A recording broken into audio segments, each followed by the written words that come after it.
Hi, I'm Terry Colath. I'm here today with a special guest. I'd like to introduce you, if you haven't already met him, to the Lee County Supervisor of Elections. His name is Tommy Doyle. He's coming to do an Academy presentation on elections. Thank you so much for joining me, Mr. Doyle. Thanks for having me. It's a pleasure to have you here at Shell Point. We have so many questions come to mind, of course. I've been asking you nonstop some of my questions, but what exactly is the Supervisor of Elections? Is it a department? Is it an area of government? It's a constitutional officer. And it's an elected position like the tax collector, the clerk of the court, the Lee County Sheriff's Department, the Lee County Property Appraiser, and there's 67 of us in the state of Florida.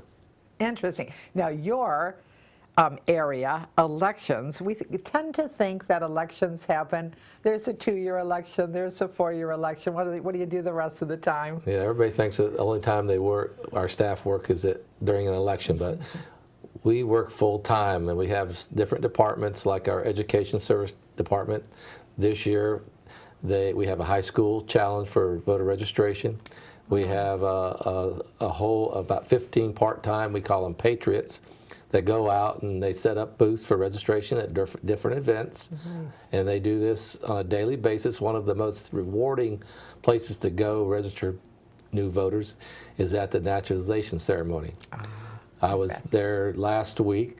Actually, we have 2 on Tuesday, 2 on Thursday sessions every week. Wow. And the session I was there was 35 new citizens from 17 different countries. And they're going to register. And it's very exciting. It gives me chills. That's wonderful. They worked hard for that. It'll bring tears to your eyes. Oh my gosh, Yeah. I can imagine. And then we have our poll working department. It's probably one of our, right now, is very important because you think about, we got 127 voting sites, and we need 12 workers at each site. And they're constantly recruiting poll workers. We need more than enough for alternates.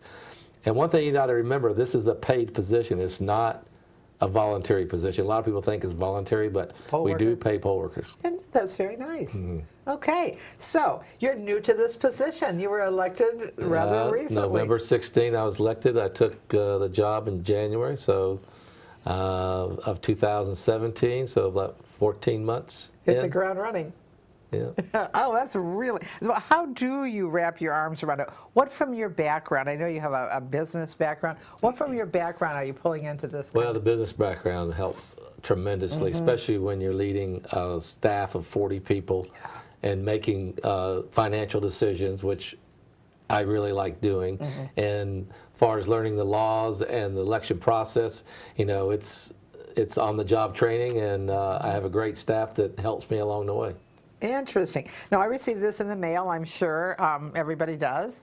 Every household got that. Official election notice and guide. So I assume that even this takes a lot of preparation. Yes, that took several weeks to design because we wanted to make sure it wasn't too wordy, but it had plenty of information in it. And a couple of things that I want to point out is that it's got a registration form for new vote, because it was an outreach program for new voter registration. And it's also to get voters to request a vote by mail. And in that is also included a self-addressed and stamped envelope to send it back. So it's real easy. It's very easy, and it's very clear about the ways to vote. Correct. Which is interesting. You have 3 ways to vote. You can vote early, you can vote election day, or you can mail your ballot in.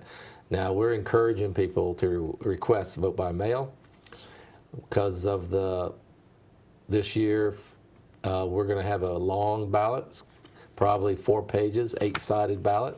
We have 14 amendments items on there, and they're very convoluted, so it'll give you time for like you and me to sit here and chat about them and wrap our heads around them. And another thing that is confusing, that we have to do it in both language, Spanish and English. Sounds like there's some educational opportunity for our academy around those initiatives. Yes. Well, what can people expect when they join us on Saturday, when they come to hear from our Supervisor of Elections? It's funny, when you sent me the email and the subject you sent, Well, if you looked at I already had worked that PowerPoint out, and the title was midterm elections. That's wonderful. And so No wonder you said yes. I'm great. done. I said great. So we're going to talk about the races that are going to be on there. We're going to talk about the general election, the primary election, the general election. We're going to talk about closed primaries. We're going to talk about how these amendments get on the ballot, how they get there. We're going to talk about each level of that, and we're going to talk about getting a vote by mail ballot to your door. Interesting. And I would assume, I know you have a nonpartisan position Yes. as Supervisor of Elections. I would assume that that gives you the opportunity to talk to all kinds of people from all political parties and no political Yes. parties about the value of voting. That's correct. And I just came from a meeting with a workshop. They put together a team of students from every high school to work on voter registration.